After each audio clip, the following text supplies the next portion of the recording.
పంజాబ్ నుంచి ఢిల్లీ దిశగా రైతన్నలు కదిలారు. అయితే వారి లక్ష్యం నెరవేరలేదు. హర్యానా పోలీసుల బారికేడ్లు దాటుకుని పంజాబ్ రైతులు ఢిల్లీ వైపు రాలేకపోయారు. శంభూ బార్డర్ని పూర్తిగా సీల్ చేసిన హర్యానా సర్కార్ రైతు నేతల్ని అదుపులోకి తీసుకుంది.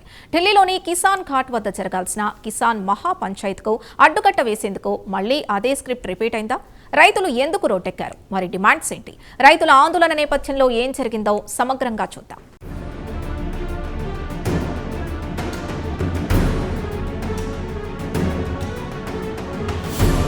పార్లమెంటు వర్షాకాల సమావేశాలు జరుగుతున్న దరిమిల విపక్షాల ఆందోళనకు తోడు రైతు డిమాండ్లు కూడా మరోసారి తెరమీదకొచ్చాయి.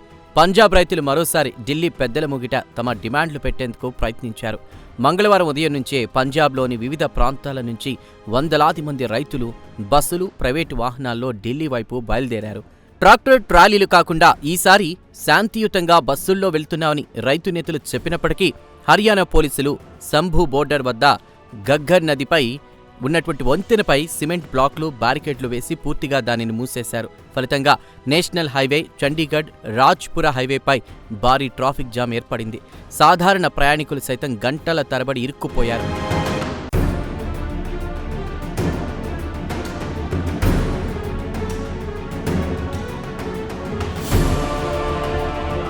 భారతీయ కిసాన్ యూనియన్ చీఫ్ గుర్నామ్ సింగ్ చర్మేని పోలీసులు కురుక్షేత్రలో అదుపులోకి తీసుకున్నారు. దీంతో మిగతా రైతు ఉద్యమకారులను అదుపు చేయడం పోలీసులకు సులభంగా మారింది. ఈ కిసాన్ మహాపంచాయత్ వెనుక ప్రధాన కారణం ప్రతిపాదిత భారత్-అమెరికా వాణిజ్య ఒప్పందంగా రైతులు ఆక్షేపిస్తున్నారు. రైతు సంఘాలు, వ్యాపార సంఘాలు దీన్ని తీవ్రంగా వ్యతిరేకిస్తున్నాయి. వారి వాదన ఏంటంటే ఈ డీల్ వల్ల అమెరికా వ్యవసాయ ఉత్పత్తులు తక్కువ దిగుమతి సుంకంతో భారత మార్కెట్లోకి వస్తాయి. Dried distillers grains, red sorghum, tree nuts, తాజా ప్రాసెస్డ్ ఫ్రూట్స్, సోయాబీన్ ఆయిల్ వంటి వాటిపై సుంకాలు కూడా తగ్గించబోతున్నారు. ఇది తమకు నష్టదాయకం అవుతుందని రైతులు ఆరోపిస్తున్నారు.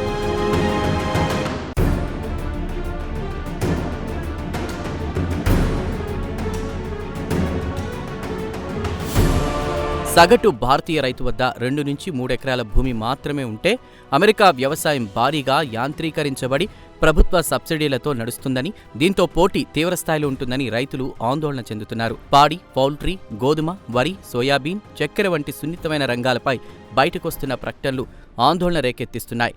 ఈ కామర్స్, డిజిటల్ ట్రేడ్, మేధో సంపత్తి హక్కుల సుంకాల తగ్గింపు వల్ల సామాన్య ప్రజలకు నష్టమని రైతు నేతలు వాదిస్తున్నారు. అలాంటి ఈ డీల్ను తక్షణమే రద్దు చేయాలని రైతులు, రైతు కూలీలు, చిన్న వ్యాపారుల ప్రయోజనాలు పరిరక్షించాలని వారు డిమాండ్ చేస్తున్నారు.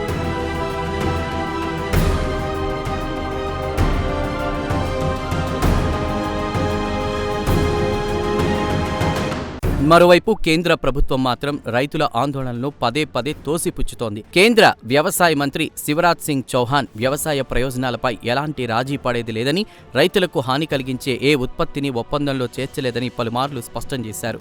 వాణిజ్య మంత్రి పీయూష్ గోయల్ కూడా గోధుమ, వరి, చక్కెర, సోయాబీన్, పౌల్ట్రీ వంటివి సుంకాల తగ్గింపు నుంచి మినహాయించామని చెప్పారు.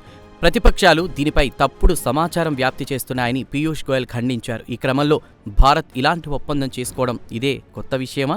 గతంలో ఎప్పుడు ఇలాంటి ఒప్పందాలే జరగలేదా? అసలు ఒప్పందాలు లేకుండానే, విదేశీ ట్రేడింగ్స్ లేకుండానే వాణిజ్యం జరుగుతుందా అనే ప్రశ్నలు ఉదయిస్తున్నాయి.